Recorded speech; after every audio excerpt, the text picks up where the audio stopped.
Audio Jungle.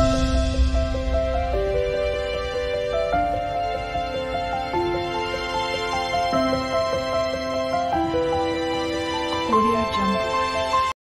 Hello friends, कैसे हैं आप सब लोग। इस वीडियो में हम लोग रचना शारीर में शरीर उपक्रम या शरीरोपक्रम अध्याय के बारे में डिस्कस करेंगे।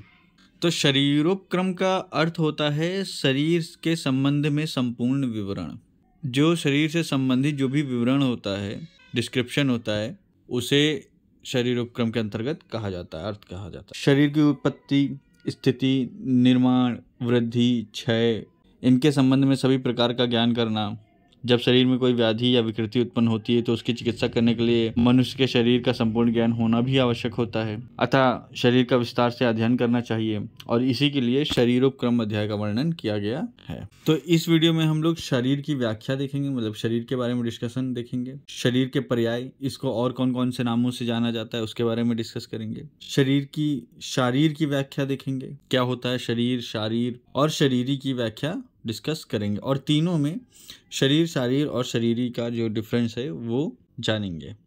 इसके बाद शरीर ज्ञान का प्रयोजन, क्या आयुर्वेद में इसकी क्या उपयोगिता है, इसके बारे में डिस्कस करेंगे। तो वीडियो को आगे देखने से पहले अगर आपने हमारे चैनल को सब्सक्राइब कर लीजिए। आप हमें फेसबुक और इंस्टाग्राम पेज पे भी फॉलो कर सकते हैं। तो चलिए स्टार्ट करते हैं। तो पहले देखते हैं शरीर की व्याख्या। तो शरीर की व्याख्या से पहले शरीर की उत्पत्ति के बारे में ज्ञान कर लेना चाहिए, उसके बारे में जान लेना चाहिए। इसीलिए हम लोग सबसे पहले देखते हैं गर्भ के बारे में थोड़ा जानते हैं। तो गर्भ की परिभाषा, तो आचार्य चरक ने शारीरिक स्थान में उल्लेख किया है कि शुक्र शोणितम जीव संयोगे तु खलु कुक्षिगते गर्भ संज्ञा भवति। मतलब कि कुक्षी में शुक्र, शोणित एवं जीव के संयोग को गर्भ की संज्ञा दिया गया है। अगर इसको थोड़ा विस्तार किया जाए तो पुरुष शुक्र मतलब स्पर्मेटोजोआ और स्त्री शोणित ओवम, इनका स्त्री के गर्भाशय मतलब कि यूट्रस में संयोग होने पर जब जीवात्मा प्रवेश करती, जीव संयोग है, तभी मनुष्य के शरीर के अंकुर की उत्पत्ति होती है और उसे गर्भ की संज्ञा दी जाती है। इसी में आचार्य सुश्रुत भी कहते हैं कि शुक्र शोणितम गर्भाशयस्तम आत्म प्रकृति विकार सम्मूर्छितम गर्भ इत्युच्यते। मतलब कि गर्भाशय में स्थित शुक्र शोणित जब आत्मा प्रकृति विकार से सम्मूर्छित हो तो उसे गर्भ कहा जाता है। आत्मा, प्रकृति होती हैं 8, ठीक है। कौन कौन सी? अव्यक्त, महात, अहंकार और पंच तन्मात्राएं। सो आप लोग बताइए ये पंच तन्मात्राएं क्या होती हैं। उसके बाद 16 विकार, दशेंद्रिय, चित्त, महाभूतानि, पंचचा से संयुक्त, ये होते हैं विकार। जब इनसे शुक्र और शोणित सम्मूर्छित हो जाते हैं तो उसे गर्भ की संज्ञा दी जाती है। आई होप आपको ये समझ में आया होगा। शरीर की व्याख्या, तो शरीर की व्याख्या में सबसे पहले आता है शरीर की परिभाषा। तो इसमें आचार्य सुश्रुत द्वारा जो शरीर की परिभाषा दी गई है बहुत ही इम्पॉर्टेंट है, ठीक है। क्वेश्चंस भी आ जाते हैं और क्वेश्चंस में श्लोक पूछा जाता है तो आपको यही श्लोक लिखना हुआ है। इसमें गर्भ की परिभाषा भी आ जाती है, शरीर का निर्माण विधि भी आ जाती है और शरीर की परिभाषा भी आ जाती है इसके अंतर्गत। सो अगर आप ये श्लोक याद कर सकते हैं तो आपको जो 3 टॉपिक्स हैं, ठीक है, गर्भ की परिभाषा, शरीर का निर्माण और शरीर की परिभाषा, ये तीनों कवर हो जाएंगे, इजीली लिख सकते हैं। सो देखते हैं, पहले श्लोक देखते हैं कि शुक्र शोणितम गर्भाशयस्तम आत्म प्रकृति विकार सम्मूर्छितम गर्भ इति उच्यते। सो ये हो गई गर्भ की परिभाषा। उसके बाद गर्भ से शरीर का निर्माण कैसे होता है वो देखते हैं। तम चेतना अवस्थितम वायुर विभजति तेज एनम पचति आप क्लेदयन्ति पृथ्वी सन्निहितम आकाश विवर्धयति एवं विवर्धिता सह यदा हस्तपाद जिह्व घ्राण कर्णनितम वादि भिरंग रूपे तदा शरीरम इति संज्ञा लभते। तच्च षडंग शाखास्तस्त्रो मध्यम पंचम षष्टम सिरम इति। तो इसमें षडंग शरीर की भी व्याख्या कर दी गई है आखिरी श्लोक में। सो ये श्लोक बहुत ही ज़्यादा इम्पॉर्टेंट है, बहुत ही ज़्यादा इम्पॉर्टेंट है। एग्जाम्स में 90% चांस है कि ये परिभाषा पूछ लेते हैं, ठीक। सो इस श्लोक का मीनिंग देखते हैं पहले क्या होता है। तो सबसे पहले श्लोक में तो गर्भ की परिभाषा दी गई है। तो क्या कहा गया है कि शुक्र शोणितम गर्भाशयस्तम आत्म प्रकृति विकार सम्मूर्छितम गर्भ इति उच्यते। शुक्र और शोणित का गर्भाशय में संयोग होने पर उसमें आत्मा, 8 प्रकृति और विकार का संयोग होता है, तब उसे गर्भ कहते हैं। ये तो हो गए गर्भ के बारे में। फिर इसके बाद तम चेतना अवस्थितम, ठीक है। फिर उसमें चेतना का वास हो। वायुर्विभजति, वायु से उसे विभाजित करती है। तेज एनम पचती, तेज उसे पचाता है। आपह क्लेदयंती, आपको जल कहा जाता है, तो जल क्लीनता पैदा करता है, अर्थात जल तत्व द्वारा शरीर का द्रवीभवन होता है, लुब्रिकेशन होता है। पृथ्वी संहितम, पृथ्वी से संहनन और घनता उत्पन्न होती है। आकाश विवर्धयति, मतलब आकाश तत्व द्वारा रिक्तता का निर्माण होता है, गैप्स का निर्माण होता है। एवं विवर्धिता, मतलब उसका आकार बढ़ता है। सा यदा, इसी प्रकार हस्तपाद जीवग्राण कर्ण नितंबादि भीरंग रूपेत, मतलब कि इसी प्रकार 5 महाद्वारों द्वारा गर्भ पर कार्य होने से जब उसके हाथ, पैर, जिह्वा, नाक, कर्ण, नितंब आदि प्रत्यंग निर्माण होते हैं, तब उसे शरीर कहा जाता है। तो ये हो गई शरीर की डेफिनेशन। उसके बाद शरीर के षडंगत्व के बारे में बताया गया है। यह शरीर षडंग होता है, जैसे 4 शाखाएं, 5वां मध्यम शरीर और तथा सिर। इस प्रकार इसे गर्भ और अंग प्रत्यंग निर्माण के बाद शरीर कहा जाता है। सो आई होप आपको ये श्लोक समझ में आया होगा। इसमें कई चीज़ें कवर हो गई हैं। फिर इसके बाद देखते हैं, आचार्य चरक ने भी डेफिनेशन दी है, तो उसके बारे में देखते हैं। उन्होंने क्या कहा कि तत्र शरीरम नाम चेतनाधिष्ठान भूतम पंच महाभूत विकार समुदायात्मकम संयोगवाही, मतलब कि चेतना का अधिष्ठान और पंच महाभूत रूपी विकारों का समुदाय शरीर कहलाता है। ये श्लोक हो गया, ये और ये मीनिंग हो गई सिंपल सी। यह शरीर संयोगवाही होता है। संयोगवाही मतलब कि सप्त धातु, 3 दोष एवं मलों के समावस्था में रहने पर ही गति करता है। तो ये आचार्य चरक ने श्लोक कहा। जिन लोगों को श्लोक याद करने में समस्या होती है वो आचार्य चरक का श्लोक याद कर सकते हैं, क्योंकि जो आचार्य सुश्रुत का श्लोक है वो बहुत ही ज़्यादा बड़ा हो गया। आचार्य सुश्रुत ने सूत्र स्थान में एक और जगह शरीर की व्याख्या की है कि दोष धातु मल मूलम ही शरीरम, ठीक है, मतलब दोष धातु तथा मल ही शरीर के मूल कारण है। तो दोष, तीनों दोष हो गए, धातुएं, सप्त धातुएं और 3 मल, ये प्राकृतिक अवस्था में शरीर का धारण करते हैं, इसलिए इन्हें 13 तत्वों के समूह को शरीर कहते हैं। इसके बाद एक और व्याख्या है, शीर्यते अनेन इति शरीरम, मतलब प्रतिपल क्षीण अथवा नष्ट होते रहने के कारण इसे शरीर कहते हैं। क्षीण होना, विशृंखल होना, विघटित होना आदि सभी अर्थ शरीर के अपचय प्रक्रियाओं, मतलब कि जो भी कैटाबॉलिक प्रोसेस होते हैं उसका ज्ञान कराते हैं, इसलिए इसे शरीर कहते हैं। इस प्रकार देखा जाए तो शक्ति या ऊर्जा, जिसे एनर्जी कहते हैं, उसको उत्पन्न करने के लिए धातुओं का कैटाबॉलिज्म होता है, और उस क्षय की पूर्ति के लिए हम आहार करते हैं। आहार को अग्नि पचाती है और फिर वह आहार रस परिवर्तित होकर संपूर्ण शरीर का पोषण करता है, और इस उपचय प्रक्रिया को एनाबॉलिक प्रोसेस कहते हैं। तो आप, आई होप आपको ये कैटाबॉलिज्म और एनाबॉलिज्म समझ में आया होगा।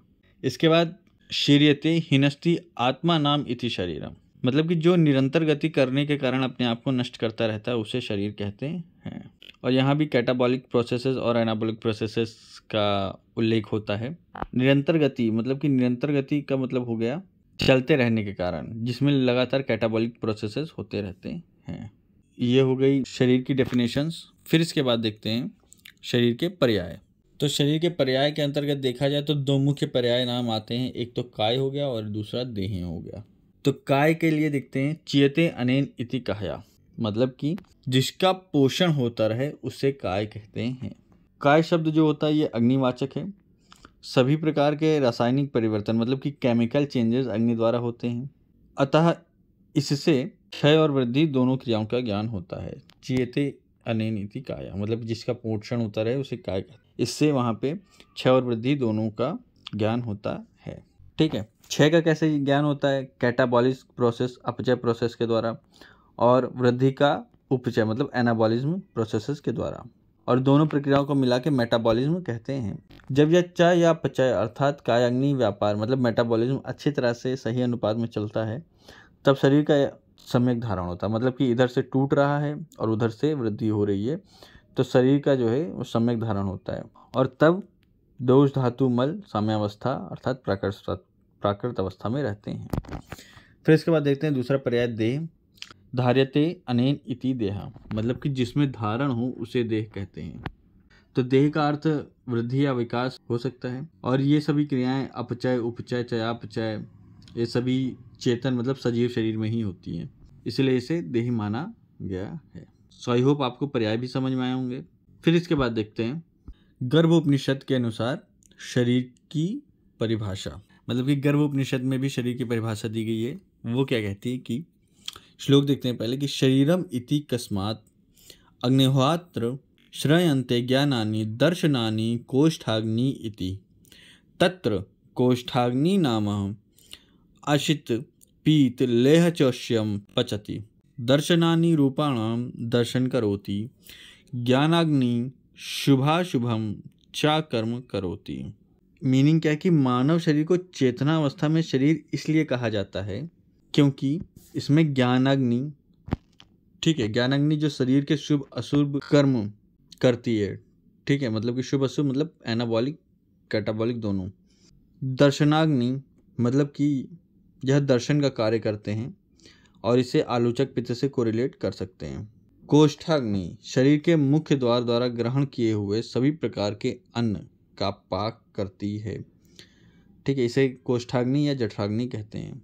ये 3 प्रकार की अग्नियां निरंतर गतिशील रहती हैं। सो यहाँ से शरीर की डेफिनेशन बनती है।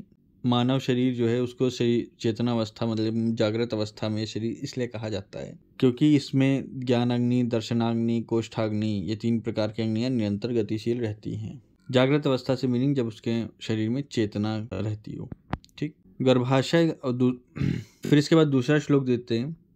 इस श्लोक को भाव प्रकाश प्रथम खंड के गर्भ प्रकरण अध्याय से लिया गया है। क्या श्लोक की गर्भाशय गतम शुक्रम आर्तव जीव संज्ञकम प्रकृति सा विकारा चा तत्सर्व गर्भ संज्ञकम कालेन वर्धितो गर्भो यदंगोपांग संयुक्तः भवेत् तदा सा मुनि भी शरीरम इति निगद्यते। ये गलत दिया हुआ है मीनिंग, ये गलत हो गया है, इसका अर्थ कुछ और है। देखते हैं, ये मिसप्रिंट हो गया, देखते हैं। मैं आपको बताता हूँ कि शुक्र, आर्तव, जीवात्मा, अष्ट प्रकृति, 16 विकार, इन सब का संयोग जब गर्भाशय में होता है तो उसे गर्भ कहते हैं। अवस्था पाकर बढ़ा हुआ गर्भ जब अंग और प्रत्यंग से युक्त होता है तब मुनि लोग उसे शारीर कहते हैं। सो ये हो गया शरीर की। फिर इसके बाद देखते हैं शारीर की व्याख्या। तो अभी हमने पढ़ा शरीर, ठीक है, इसके बाद शारीर। ये शारीर क्या होता है देखते हैं कि शरीरम चिंत्यते सर्व दैव मानुष संपदा सर्वभावे यत् तस्मात् शारीरम स्थानम उच्यते। मतलब कि समस्त शरीर का दैव और मानवीय साधनों द्वारा किया गया चिंतन, उसके सभी भावों को जहाँ पर व्यक्त किया जाता है उसे शारीर स्थान कहते हैं।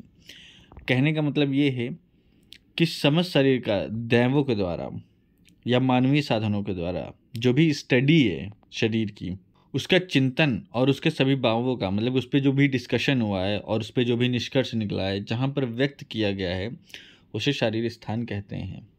आचार्य चरक जी ने ये डेफिनेशन दी है। फिर इसके बाद अष्टांग हृदय शारीर स्थान में क्या डेफिनेशन है कि इत्यत जन्म मरणित यत् सम्यक उदाहतम शरीर से तत्स्थानम शारीरम इदुच्यते।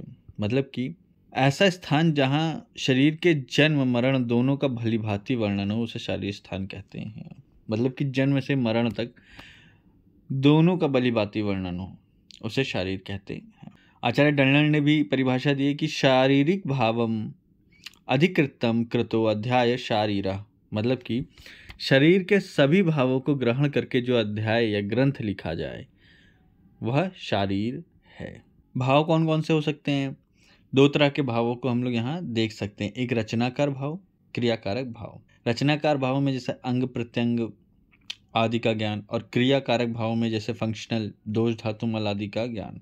इन सब बातों का जहाँ वर्णन हो उसे शारीर कहते हैं। इसके बाद अरुण दत्त, आचार्य अरुण दत्त ने भी परिभाषा दी कि शरीरम अधिकृत्यम कृत ग्रंथ शारीर। मतलब कि शरीर को आधार मानकर लिखे गए ग्रंथ को शारीर कहते हैं। ठीक, एक और डेफिनेशन है शरीरम अधिकृत्यम कृतम तंत्र शारीरम। मतलब कि शरीर को आधार मानकर उसी के संबंध में संपूर्ण ज्ञान को जिस तंत्र या शास्त्र में लिखा जाए उसे शारीर कहते हैं। शरीर में रचना शारीर और क्रिया शारीर इन दोनों विषयों का अंतर्भाव होता है। अतः शरीर शब्द से शरीर की रचनाओं तथा शरीर में होने वाली क्रियाओं का संपूर्ण ज्ञान समझना चाहिए, मतलब रचना शारीर भी और क्रिया शारीर भी। सो ये हो गया शारीर की व्याख्या। फिर इसके बाद देखते हैं शरीरी की व्याख्या। यहाँ पे शारीर लिखा है लेकिन वह शरीरी होगा, ठीक है। तो शरीरी की व्याख्या तो आचार्य सुश्रुत ने डेफिनेशन दी है कि पंच महाभूत शरीरी समवाय पुरुष इति सह ऐसा कर्म पुरुष चिकित्सा अधिकृत, मतलब कि पंच महाभूत और आत्मा इनका समुदाय ही पुरुष कहलाता है। इसे कर्म पुरुष कहते हैं और यही पुरुष चिकित्सा के लिए योग्य माना गया। सो बेसिकली यहाँ पे चिकित्सीय पुरुष की डेफिनेशन दी गई है और यहाँ पे आत्मा का उल्लेख बताया है। तो आचार्य सुश्रुत ने आत्मा का उल्लेख करते हुए इसी श्लोक में बताया है, अपने पाप पुण्यों के अनुसार शुभ अशुभ कार्यों के कारण आत्मा पशु पक्षियों में, मनुष्य वर्ग में तथा देव योनि में प्रवेश करती है। आत्मा प्रत्यक्ष प्रमाण से सिद्ध न होते हुए भी अनुमान प्रमाण द्वारा ज्ञात होती है। अनुमान मतलब कि उस आत्मा को किसी ने प्रत्यक्ष रूप से देखा नहीं है, लेकिन इसका अनुमान लगाया जा सकता है कि शरीर में आत्मा का भी वास होता है। यह अत्यंत सूक्ष्म छोटे प्रमाण वाली होती है, चेतना युक्त, निरंतर रहने वाली तथा और शुक्र तथा रक्त का संयोग होने पर भी व्यक्त होती है। उसी पुरुष को श्रद्धात्मक पुरुष बताने के लिए कहा है कि जहाँ पंच महाभूत आत्मा का संयोग हो, मतलब कि पंच महाभूत के संयोग से ही नहीं व्यक्ति बनता, वहाँ पे आत्मा का संयोग होना जरूरी है। केवल पंच महाभूत रहने से शरीर में चैतन्य का भाव नहीं होता है, उसी प्रकार उसमें जांग की प्रतीति भी होती है। जहाँ पे पंच महाभूत और आत्मा दोनों का संयोग होगा उसी कर्म पुरुष को चिकित्सा के लिए उपयुक्त माना जाता है। यहाँ पे शरीरी का जो मुख्य भाव है, शरीरी का जो मुख्य व्याख्या है, उसमें शरीरी को इन आचार्यों ने आत्मा माना है, ठीक है, जीवात्मा माना है और जीवात्मा को शरीरी बोलकर उसके बारे में डिस्कशन किया है। तो जीवात्मा के बारे में और देखते हैं क्या लिखा है कि चिकित्सा का अधिकरण पुरुष, मतलब कि अभी जिसके बारे में डिस्कस किया, चिकित्सा अधिकृत पुरुष, कर्म पुरुष आदि शब्दों से जीवात्मा का उल्लेख होता है, जीवात्मा को जाना जाता है। और जीवात्मा क्या है? यह परमात्मा का ही अंश है और परमात्मा अनादि है, क्योंकि इसकी किसी से उत्पत्ति नहीं होती, इसका अस्तित्व सदैव रहता है, अनादि और कारण रहित होने के कारण वह नित्य है। उसे अव्यक्त आत्मा, क्षेत्रज, शाश्वत, विभू भी कहा गया है। उसके जीवात्मा के ये पर्याय बताए गए हैं। जीवात्मा प्राणियों को जीवित रखता है और जब तक शरीर में यह रहता है उतने ही काल तक वह प्राणी भी जीवित रहता है। जीवन का आधार होने के कारण इसे जीवात्मा कहते हैं, ठीक है। जब तक शरीर में रहेगा इसी तब तक मनुष्य जीवित रहता है, इसलिए इसको आधार माना गया है। यह जीवात्मा आत्मज्ञान, इंद्रिय व्यापार, प्राण, अपान, सुख दुख, इच्छा, द्वेष, चेतना, धृति, बुद्धि, स्मृति तथा अहंकार आदि का मूल कारण है। मतलब कि यहाँ पे आत्मा के कर्म बताए गए हैं, ठीक। यह सगुण है और कर्मफल उपभोक्ता है, ठीक। कर्मफल उपभोक्ता मतलब कि जो व्यक्ति कर्म करेगा उसी के अनुसार आत्मा को फल मिलेगा। जब यह एक शरीर छोड़कर दूसरे शरीर में जाता है तो यही इसकी मृत्यु कही जाती है। वस्तुतः यह न मरता है और न ही जन्म लेता है, यह एक शरीर में दूसरे शरीर में जाता है। आत्मा का स्वरूप अत्यंत सूक्ष्म है, अभी हमने पढ़ा। यह स्वरूप सूर्य के समान प्रकाशमय है। जीवात्मा ज्ञान का अधिकरण है और जीवात्मा प्रति शरीर में भिन्न तथा अनंत है। हर शरीर में अलग होगी और अनंत होगी, इसका अंत नहीं है। से हो गया जीवात्मा का वर्णन। आई होप आपको ये शरीरी की व्याख्या समझ में आ रही होगी। फिर इसके बाद देखते हैं आत्मा के लक्षण। तो आचार्य चरक ने शारीरिक स्थान के प्रथम अध्याय कतिधा पुरुषीय शारीर अध्याय में विस्तार से इसका डिस्कस किया है। इसी को संक्षेप में मैं यहाँ बता रहा हूँ। अगर आपको पढ़ना है और जानना है इस टॉपिक के बारे में तो आप मुझे कमेंट बॉक्स में कमेंट कर दीजिए, मैं इस पे एक सेपरेट वीडियो बना दूंगा। सो आत्मा के लक्षण क्या कहते हैं कि प्राण वायु, अपान वायु मतलब कि उच्छ्वास निश्वास, निमेष उन्मेष, जीवन, मन की गतियाँ, मन का एक इंद्रिय को छोड़कर दूसरे इंद्रिय में चले जाना, मन का इंद्रियों के कार्य की प्रेरणा मतलब आज्ञा देना, इंद्रियों को अनिष्ट विषयों की ओर जाने से रोकना, स्वप्न में देशांतर गमन करना, शरीर में पंच महाभूत मात्र का रह जाना, मृत्यु का होना, मतलब कि दक्षिण नेत्री से देखी हुई वस्तु का वाम नेत्र से देखने पर भी वही वस्तु है, ऐसा ज्ञान करना, और सुखकर वस्तुओं को प्राप्त करने की इच्छा, दुखकर वस्तुओं के प्रति द्वेष का होना, अनुकूल वस्तुओं को प्राप्त होने पर सुख, प्रतिकूल वस्तुओं की प्राप्ति होने पर दुख, इष्ट की प्राप्ति तथा अनिष्ट की अप्राप्ति के लिए जो भी प्रयत्न होते हैं, ज्ञानेंद्रियों द्वारा अपने विषयों का जो भी ग्रहण किया जाता है, धैर्य धारण करना, ज्ञान का होना, स्मृति, अहंकार आदि का होना ही आत्मा के लक्षण हैं। इस टॉपिक को, इस पैरा को 2 या 3 बार पढ़ेंगे, आपको समझ में आ जाएगा। ये प्राण अपान आदि लक्षण जो हैं ये जीवित प्राणियों में ही प्राप्त होते हैं, मृत प्राणियों में नहीं होते, इसलिए महर्षिगण ने इन्हें आत्मा का लक्षण माना है। ये हो गया आत्मा के लक्षण। तो बेसिकली देखा जाए तो शरीरी से जो ज्ञान होता है कि आचार्यों ने शरीरी को आत्मा या जीवात्मा माना है। सो ये हो गया शरीरी के। सो अगर तीनों में डिफ्रेंशिएट किया जाए तो शरीर क्या है, तो शरीर की डेफिनेशन अभी हम लोगों ने पढ़ी। क्या था कि शुक्र शून्यतम जीव संयोग कुशिकते तु गर्भ संज्ञा भवती, होगी गर्भ की परिभाषा। और इसके बाद आचार्य सुश्रुत ने शरीर की व्याख्या दी, आचार्य चरक ने भी शरीर की व्याख्या दी कि चेतना आत्मा का अधिष्ठान और पंच महाभूत विकारों के समुदाय को शरीर कहा जाता है। सो ये हो गया शरीर, मतलब कि शरीर मतलब कि जहाँ पे पंच आत्माएं, पंच महाभूत, विकार आदि का संयोग हो और उससे जो बनता है उसे शरीर कहा जाता है। शारीर क्या हुआ, शारीर मतलब कि इस शरीर का जहाँ जहाँ पे वर्णन होता है उसे शारीर कहते हैं। और शरीरी क्या बताया गया है, शरीरी मतलब कि जीवात्मा या आत्मा को शरीरी माना गया है। ठीक, आई होप आपको ये शरीर, शारीर और शरीरी समझ में आया होगा। अगर आपको किसी प्रकार का कोई कन्फ्यूज़न है तो आप कमेंट बॉक्स में कमेंट करके पूछ सकते हैं। फिर इसके बाद देखते हैं शरीर ज्ञान का प्रयोजन एवं इसकी उपयोगिता। इसका क्या प्रयोजन है और इसको कहाँ पे उपयोग किया जा सकता है। शरीर ज्ञान के प्रयोजन से पहले हमें आयुर्वेद का प्रयोजन जानना आवश्यक है। तो आयुर्वेद का प्रयोजन का श्लोक क्या है कि स्वस्थस्य स्वास्थ्य रक्षणम आतुरस विकार प्रशमनम च, यह आचार्य चरक ने दिया है। मतलब कि स्वस्थ व्यक्ति के स्वास्थ्य की रक्षा करना, रोगी के विकार को दूर करना, यह आचार्य चरक ने बताया है। इसी प्रकार आचार्य सुश्रुत क्या कहते हैं, व्याधियुपशरणम व्याधि परिमोक्ष स्वस्थ रक्षणम च, मतलब कि व्याधि होने पर रोग से मुक्त करना, मतलब व्याधि से मुक्त करना, व्याधि से मुक्त करना तथा स्वस्थ शरीर की रक्षा करना या स्वस्थ शरीर को स्वस्थ बनाए रखना, मतलब कि स्वस्थ को स्वस्थ ही बनाए रखना, यह आयुर्वेद का प्रयोजन है। ठीक, दोनों आचार्यों के। तो शरीर में उत्पन्न हुई व्याधियों की चिकित्सा के लिए शरीर ज्ञान की रचनाओं, शरीर ज्ञान का होना जरूरी है। शरीर के प्राकृत नॉर्मल स्ट्रक्चर का ज्ञान तथा नॉर्मल फंक्शंस का ज्ञान बहुत ज़रूरी है।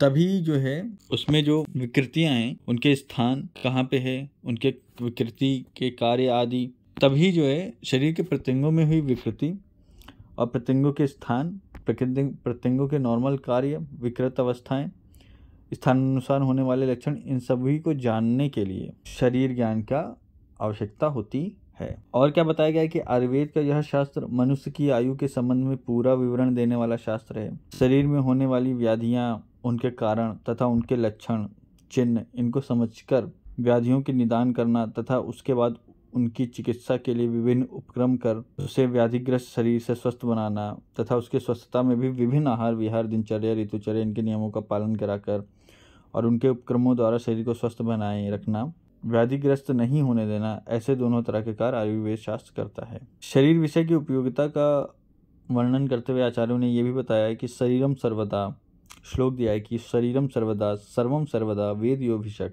आयुर्वेद सा कात्सर्यायन वेद लोक सुखप्रदम, यह श्लोक आचार्य चरक ने शारीरिक स्थान में दिया है।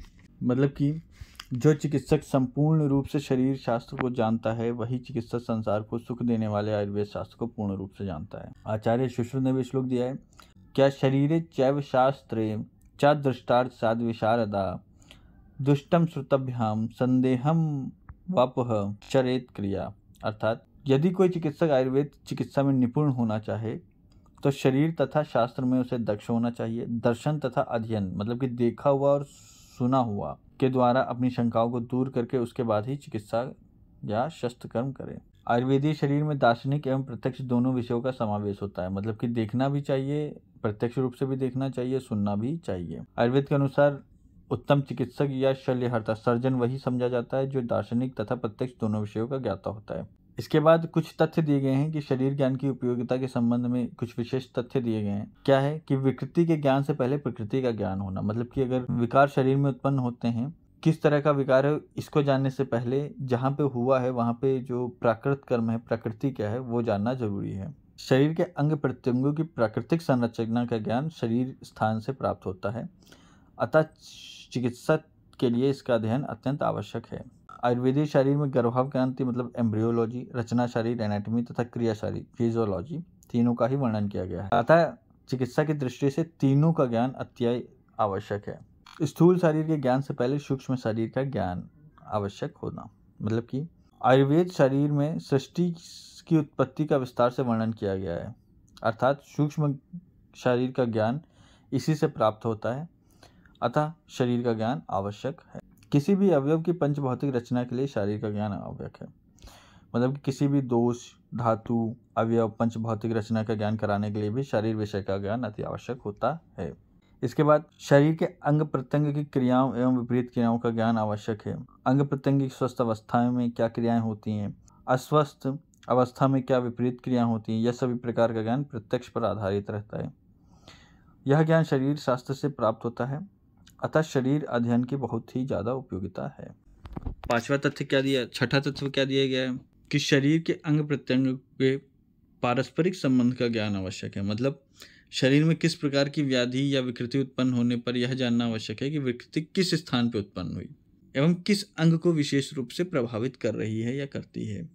इसलिए प्रत्येक अंग प्रत्यंग के पारस्परिक संबंध का ज्ञान शरीर द्वारा ही किया जाता है, अतः शरीर अध्ययन की उपयोगिता है।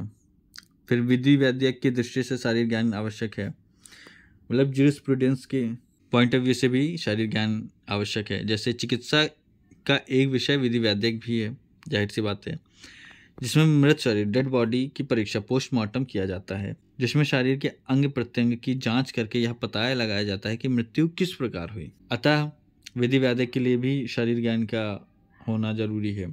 सर्जरी की दृष्टि से ज्ञान बहुत ही ज़्यादा आवश्यक है। शल्य कर्म में प्रत्येक अंग प्रत्यंग, अस्थि, संधि, मांसपेशी, शिरा, धमनी, स्नायु आदि के संपूर्ण ज्ञान की आवश्यकता होती है। मर्म शरीर के बारे में देखें तो मर्म शरीर के प्राण कहे जाते हैं, अतः इनका स्थान, भेद, इन सभी की रचना, इसका ज्ञान होना आवश्यक है, अतः इसके लिए भी शरीर ज्ञान की आवश्यकता होती है। शरीर में किसी भी अंग प्रत्यंग की परीक्षा के लिए शरीर का ज्ञान आवश्यक है। अगर परीक्षा करनी है तो पहले हमें उसकी एनाटॉमी आनी चाहिए। चिकित्सा शास्त्र शरीर के ज्ञान के बिना अधूरा है। चिकित्सा हम तभी कर सकते हैं जब हम शरीर के बारे में जानेंगे। इसी प्रकार शरीर ज्ञान का प्रयोजन भी शरीर ज्ञान की उपयोगिता सिद्ध होती है। ठीक, आई होप आपको ये शरीर ज्ञान का प्रयोजन एवं उपयोगिता समझ में आई होगी। अगर किसी प्रकार का कोई कन्फ्यूज़न है तो कमेंट बॉक्स में कमेंट करके आप पूछ सकते हैं। और ये वीडियो भी यहीं पे ख़त्म होता है। अगर आपको वीडियो पसंद आया हो, अगर आपको वीडियो समझ में आया हो, पसंद आया हो, तो प्लीज़ वीडियो को लाइक करें, चैनल को सब्सक्राइब करें। आप हमें फेसबुक और इंस्टाग्राम पे भी फॉलो कर सकते हैं, जिसका लिंक डिस्क्रिप्शन में दे दिया गया है। ज़्यादा से ज़्यादा लोगों में वीडियो को शेयर करें। Thank you so much for watching.